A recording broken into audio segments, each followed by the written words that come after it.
नमस्कार जी। कांग्रेस की आज समीक्षा बैठक है। बैठक में क्या कुछ खास रहेगा? हमारे साथ करण सिंह दलाल हैं। सर, क्या कुछ बैठक में आज खास रहेगा? आज की बैठक में जो हरियाणा विधानसभा चुनाव में ईवीएम, इलेक्शन कमीशन, जो इलेक्शन रूल्स हैं उनका जो वायलेशन हुआ है और जिनकी वजह से जीता हुआ हरियाणा का इलेक्शन बीजेपी ने जीता है, उनका हारा हुआ था, कांग्रेस का जीता हुआ था। तो वो कई हैरत अंगेज जो फैक्ट्स हैं वो हमारे सामने आए हैं। तो पहली दफ़ा हरियाणा में 17-18 लोगों ने चुनाव याचिकाएं दायर की हैं, जो कि अपने आप में एक रिकॉर्ड है। तो जितने फैक्ट्स हैं उन्हें हम आज सब, हमारे दीपक बाबरिया जी जो जनरल सेक्रेटरी हरियाणा इंचार्ज हैं वो भी आ रहे हैं, श्री जितेंद्र बघेल जी आ रहे हैं जो सह प्रभारी हैं। तो उन सारे फैक्ट्स को किस तरीके से अब हमें कानून की लड़ाई को लड़ना है और किस तरीके से उन चौंकाने वाले तथ्यों को लोगों की अदालत में लेके जाना है और ये दिखाना है कि चुनाव आयोग किस तरीके से सरकार के हाथों में खेल करके ये लोगों का मत ना हो करके, ये जनतंत्र का मत ना हो करके केवल मशीनों का, ईवीएम का खेल जो सरकारें बदलने का काम कर रहा है। तो ये आने वाले समय में देश के लिए बहुत बड़ी चुनौती है।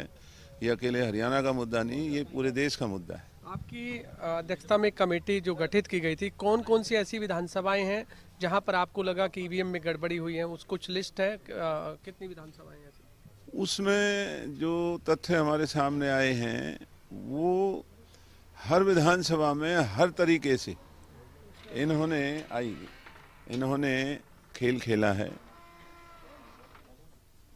कहीं इन्होंने सरकारी मशीनरी का दुरुपयोग करके पुलिस के अधिकारी, शासन के अधिकारियों के संरक्षण में धन पैसा बंटवाने का काम किया है, लोगों के ऊपर दबाव बनाने का काम किया है और जो कांग्रेस के लोगों को नाजायज तौर पर झूठे मुकदमे बना करके उनको डिस्करेज करने का काम किया। कई जगह ईवीएम के माध्यम से जो रजिस्टर्ड वोटर हैं उनके जो फैक्ट्स हमारे सामने आए हैं, रजिस्टर्ड वोटर कुछ हैं, पढ़ने वाले वोट कुछ हैं।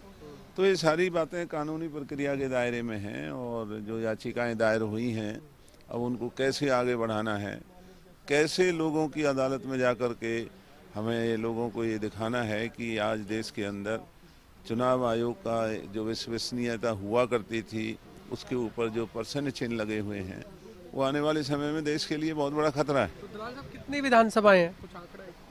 ये 18-19 के करीब तो कांग्रेस के लोगों ने चुनाव याचिकाएं दायर की हैं और कुछ जो अलग तरीके से सुप्रीम कोर्ट में याचिकाएं दायर हुई हैं।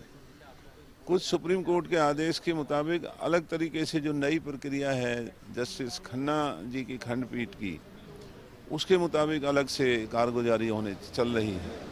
लेकिन जो आने वाले दिनों में आप देखेंगे कि जो ईवीएम और इलेक्शन कमीशन का जो ये खेल है, इसमें किस तरीके से ये चुनावों को प्रभावित करके मनचाहे उम्मीदवारों को चुनाव जिताने का जो काम हो रहा है, वो सारी सच्चाई देश और अदालतों के सामने आने। तो गुटबाजी को लेकर के भी कोई मीटिंग होगी कि कौन कौन सी विधानसभा में जो कांग्रेस के नेताओं ने आपस में?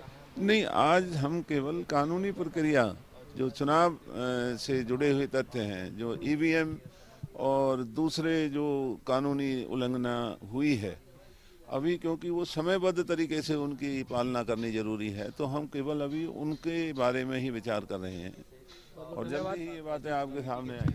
बहुत बहुत धन्यवाद करण सिंह दलाल, जिनका कहना है कि आज की समीक्षा बैठक केवल ईवीएम को लेकर है। ईवीएम में जो गड़बड़ियां हुई हैं उसको लेकर के जो भी कानूनी फैक्ट्स हैं आज उनको लेकर के बैठक होनी है, जिसमें खुद प्रदेश के जो प्रभारी हैं दीपक बाबरिया, उनकी वो भी यहाँ पर मौजूद रहेंगे और अब कुछ ही देर में बैठक